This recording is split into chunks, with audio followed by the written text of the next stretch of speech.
marka waxaan siin lahaa talo horena waa u siiyay talo iyo maxaan ku rahaa digniin horena waa u siiyay markii aan ahaa murashaxa aan ordayo oo baarlamaanka hor tagay waxaan u sheegay baarlamaanka laba inay kala doortaan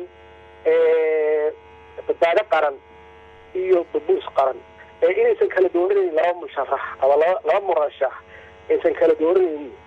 kala dooranayaan badbaado qaran iyo burbus qaran badbaado qaran waa iska caddahay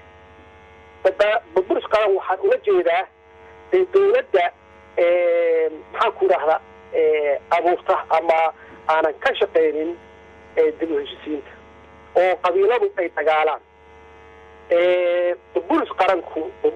burburinta qaranku waxa weeye markii siyaasaddu aysan deganayn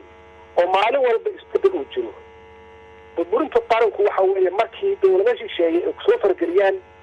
oo ay ku dhisaan maamul goboleedyada ay ku dhisaan. burburintana waxa weeye markaadan ciidamada dhisin ama aadan daryeelin waxay u baahan yihiin noloshooda caafimaadkooda iyo mushaaharadooda iyo agabkooda aadan u dhamaystirin waa burburin qaran weeye. markii maciishadu dadka marto oo ummadda Soomaaliyeed ay gaajo u baktiyaan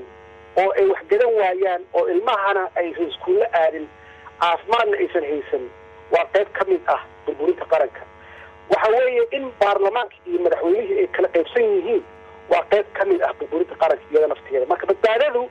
waa the opposite waa dhinaca kale weeye anigu aan sheego burburinta qaranka ah weeye